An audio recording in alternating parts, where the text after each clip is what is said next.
Okay, let us have example number 3. The given equation is 3x squared plus 4y squared is equal to 12.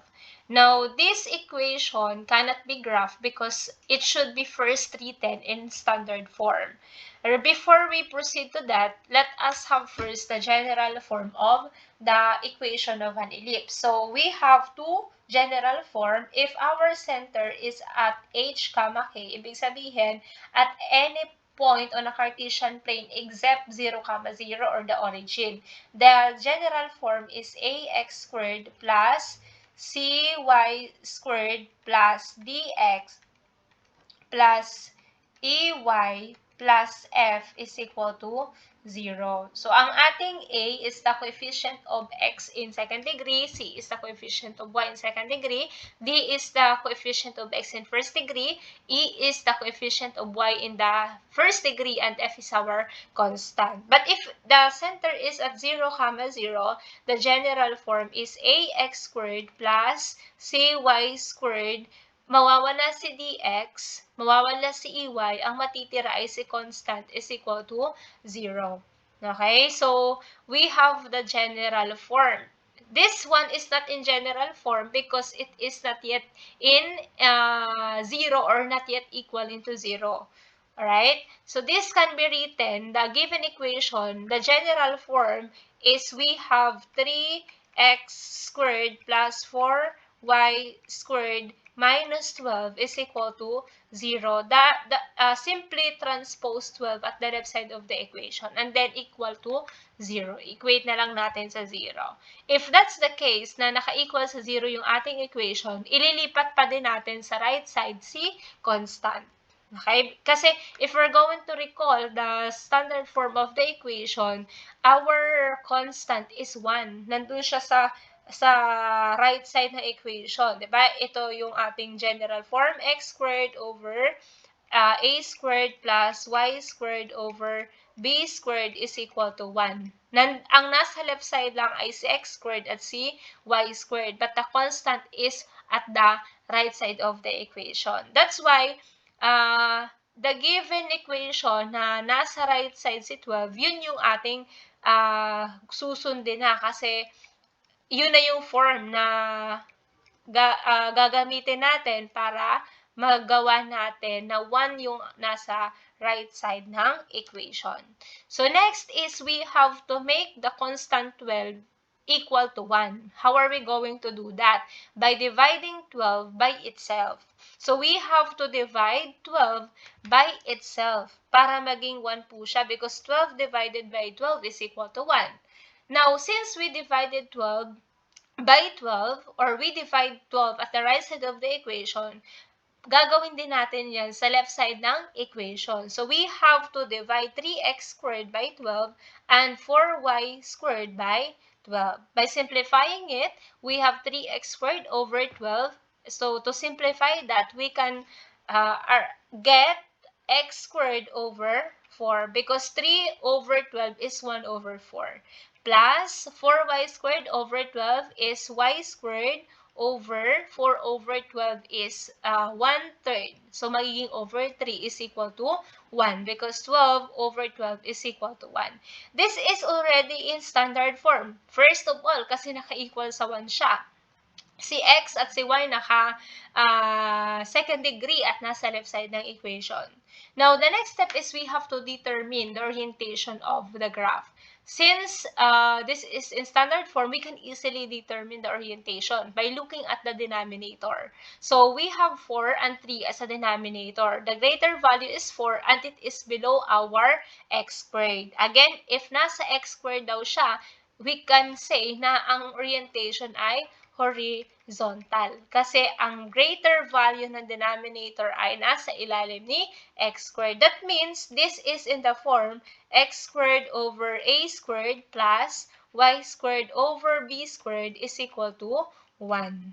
Okay? Yung mas malaking value, yun yung ating a squared. Yung smaller value, yun yung ating b squared. Because always remember, a is greater than b and b is greater than 0. Kasi yung A, that's the length or the distance from center to our vertex, yung ating vertices ng major axis.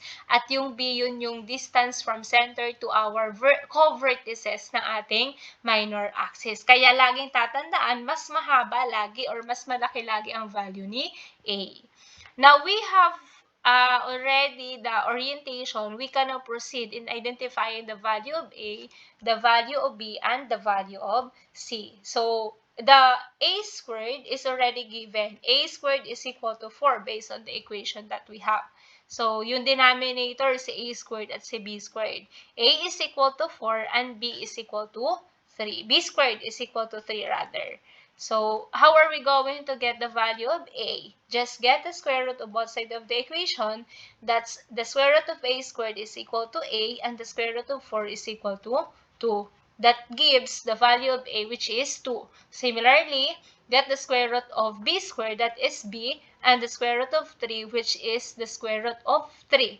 So, by getting its decimal value, B is equal to 1.7. You may use 2 decimal places, but again, for me, it is easier to plot a decimal point or a decimal number if it is in one place only. Okay, so if this is in second place or 2 decimal place, that is 1.73. Okay, so it can be 1.7. Now, we have the value of A, the value of B, and now let's get the value of C. So, in Pythagorean theorem, the formula in finding the value of C is the square root of A squared minus B squared. C is equal to the square root of A squared. It is already given from the denominator. A squared is equal to 4.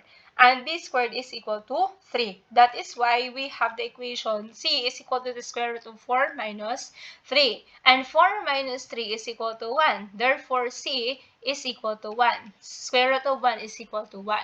So, we have now A is equal to 2, B is equal to 1.7, and C is equal to 1. These are the value that we need to get or to complete the different parts of our ellipse. But before completing the table that we have, we need to analyze the graph first. So, it is very helpful that you fully understand the graph of an ellipse before using the formula. Given that our center is at 0, 0, okay, yun yung center natin is at 0, 0, by identifying the use of A, the use of B, and the use of C, pwede nating makuha ang formula ng foci, ng vertices, ng co-vertices, at ng latus rectum, etc. So, the distance daw from center to focus, eto siya. So, we have center to focus is C. Tama po ba? So, it's C. That means, from center to focus at the left side, it is negative C. Kasi to the left, di ba?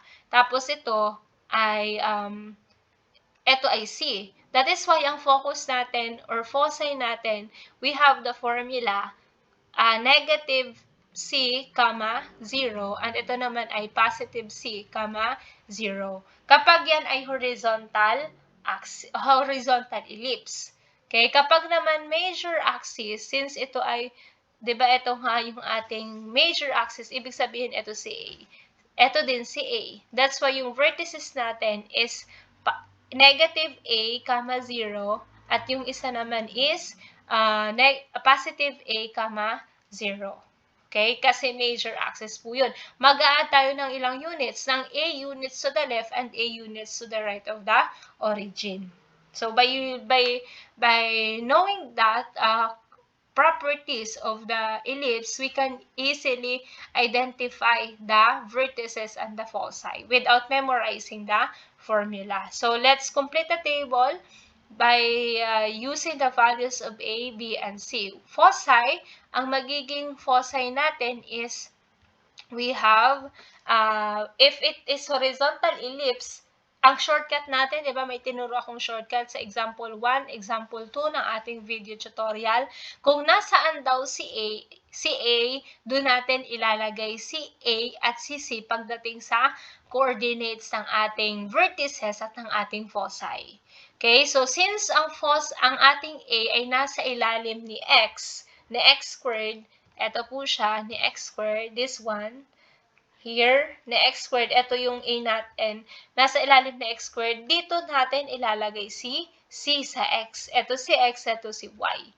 Okay, so ibig sabihin, kay x natin, x coordinate natin ilalagay si c.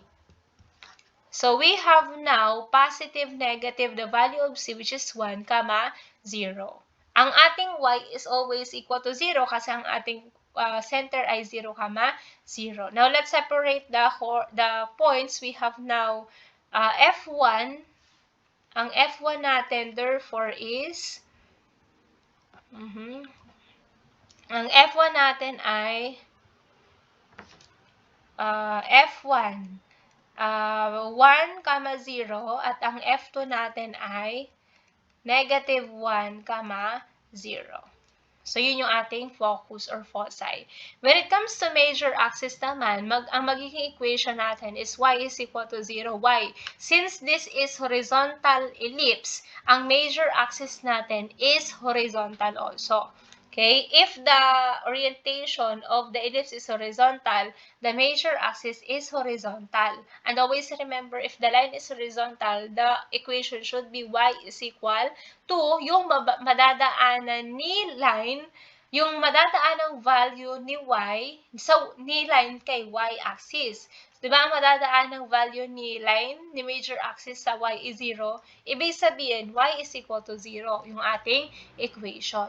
So, y is equal to 0, ang major axis natin. Y is equal to 0. Ang location natin is, since major axis po is yan, at ang center is 0, 0, ibig sabihin, nasa x-axis ang ating major axis. Now, length is 2a. So, 2a, bakit? Kasi from center to vertex 1, it is a. Center to vertex 2, it's a. So, a plus a is equal to 2a. So, 2a is the length. Let's substitute 2 times a. Ang a natin is 2. So, 2a therefore is equal to 4. 4 units is the length of our major axis. When it comes to vertices, we have to use the formula positive, negative a, 0. Bakit positive, negative a? Again, proceed tayo sa shortcut. Saan ba nakalagay si a sa ating standard form of equation na kay x? So, ilalagay natin si value ni a kay x coordinate pagdating sa vertices. Ulit ha, kapag vertices, yun ay endpoints ng major axis. Kapag co-vertices, yun yung endpoints ng ating minor axis. So, ilalagay natin si a. Ang a natin is equal to 2. Therefore, it is positive, negative 2, 0. By separating the endpoints, we have vertex 1 is 2, 0. And yung vertex 2 naman natin is negative 2, 0. Now, let's move on to our minor axis. So, when it comes to minor axis, it is the opposite of the major. So, if the major axis is horizontal, therefore, the minor axis is vertical. Ulit ha, if the ellipse is horizontal ellipse, definitely the major axis is horizontal. And the minor axis is vertical. And again, if the line is vertical, the equation is x is equal to yung madadaanan ni minor axis na value ni x. Ang value ni x na madadaanan niya ay 0 kasi nga nasa y-axis po siya. So, ang y-axis, di ba, dadaan siya sa center na 0, 0. Therefore, x is equal to 0. Location, nasan nga si minor axis kapag horizontal ellipse? Nakay y-axis. Ang length natin is 2b. Bakit? Kasi ang distance or length ni center to our co-vertices ay a. That means, ito siya, we have co-vertex is it's B. Tama. And then ito ay, it's B. B plus B is equal to 2B. Yun yung length ng ating minor axis. So, that means 2B, B plus B is 2B, and the value of B is 1.7. So, 1.7 plus 1.7 daw. 2 times B is equal to 2 times 1.7. What is 1.7? Using your calculator. 1.7 times 2 is 3.4. Am I right? So 1.7 times 2 is 3.4. This will be the length of our minor axis. Now, the co-vertices, kabaliktaran siya ni vertices, ang B natin, ilalagay natin kay Y. Shortcut, saan ba nakalagay si B squared sa ating standard form of the equation? Ang B squared po natin ay nakalagay sa ilalim ni Y squared. That's why the value of B should be our Y coordinate of the co-vertices. So, ilalagay na agad natin 0, positive, negative, the value of B, which is 1.7. Therefore, ang ating co-vertices 1 ay, co-vertex 1 is 0, 1.7, at ang co-vertex 2 natin is 0, negative 1.7. Ang ating x-intercept is the value of x sa x-axis na madadaanan ni ellipse. So, pag sinabi nating value ni x na madadaanan ni ellipse sa x-axis ay, of course, when it comes to 0, 0, ito po yun, si vertices po natin. Yung value ni x sa vertices natin. Yun yung ating positive, negative, A. Okay? Kapag naman sa y-intercept, those are the values in our y-axis na madadaanan ni ellipse. At ito po yun. Ito yung mga values na yun. Yun yung y-coordinate ng ating co-vertices. So, sulat na natin. Ang ating x-intercept is positive, negative value of A, which is 2. And then, ang B natin, positive, negative 1.7. Directrix naman, we have the formula. Ang directrix, laging tatandaan, is parallel to our latus rectum or latera recta. So, when it comes to latus rectum, it passes through the focus. Diba? So, from focus daw to A, okay, so nandito siya, yung latera recta natin dadaan kay focus. Ang direction ng ating latera recta ay vertical. Ibig sabihin, ang ating directrix ay vertical din. Kasi diba, it is always parallel to our latera recta.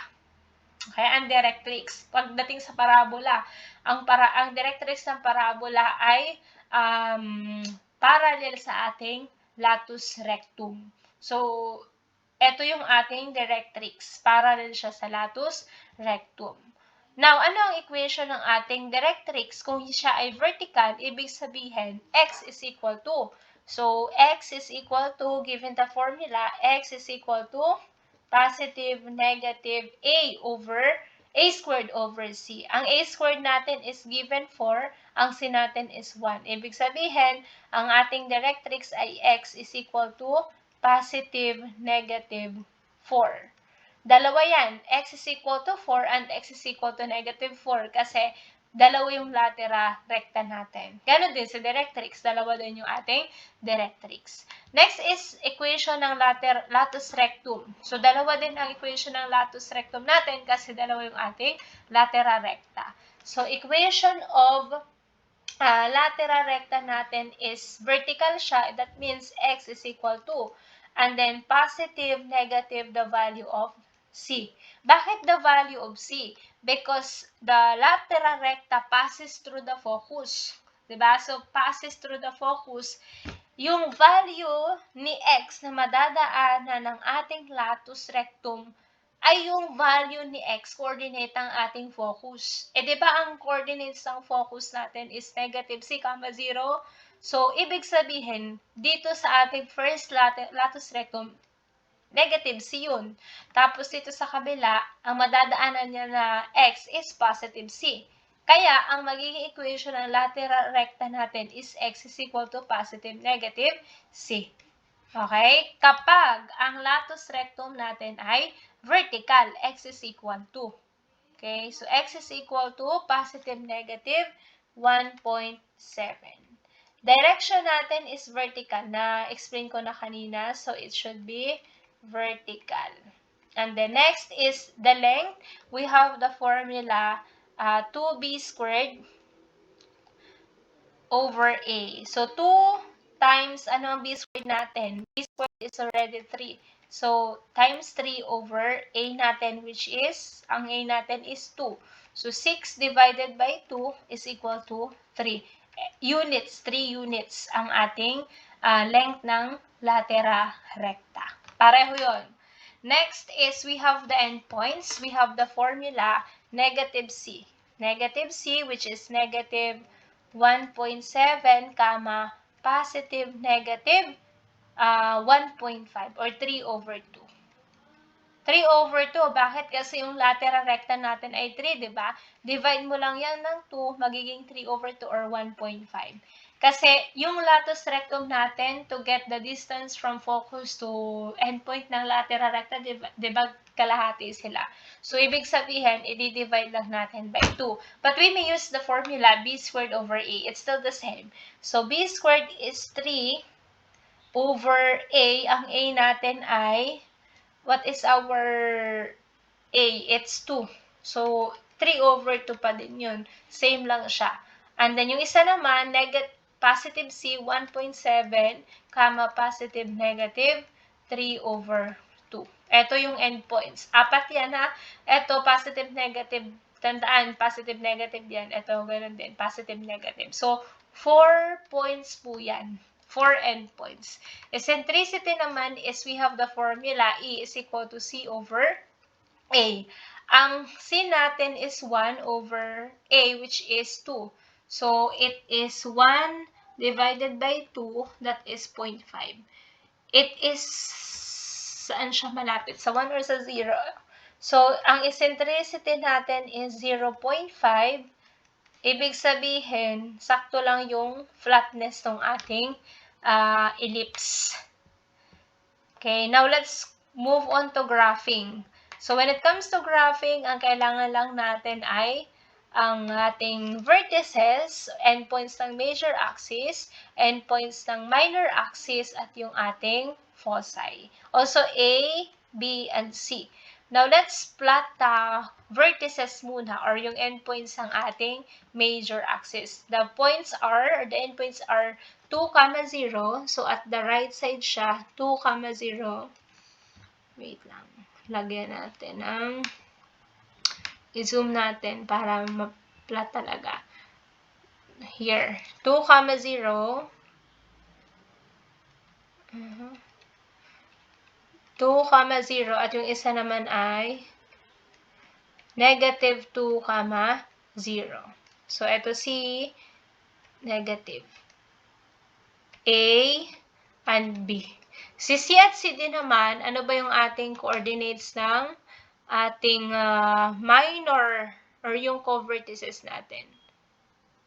1.7, tapos negative 1.7.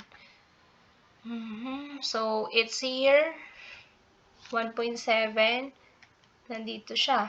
So, ito si C, 0, 1.7, at yung isa naman ay as 1.7. Here. D. It's D now. Kasi meron na tayong point C. 0, negative 1.7. Okay. I-graph na natin. Connect lang natin para mag-graph. So, ito yun. Hindi nga lang siya perfect ellipse. Ayan. Yan yung ating ellipse ngayon. Okay, ang focus natin ay we have C. Tingnan natin yung focus kung saan mapupunta si focus given our points. So, 1, 0 and we have 1, 0 nandito. Ibig sabihin nandito si latus rectum 1 at latus rectum 2. Nandito si focus. Ang hirap lang mag-plot ng point kapag naka-paint. Pero kaya natin yan. Nasaan na yung ating graph? Ito siya. Ito siya. So, ito si ayaw pa din, di ba?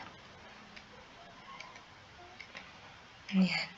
Yung ating F1 and F2. Lagyan natin ng name F1 and F2. Okay, that's it for our example number 3.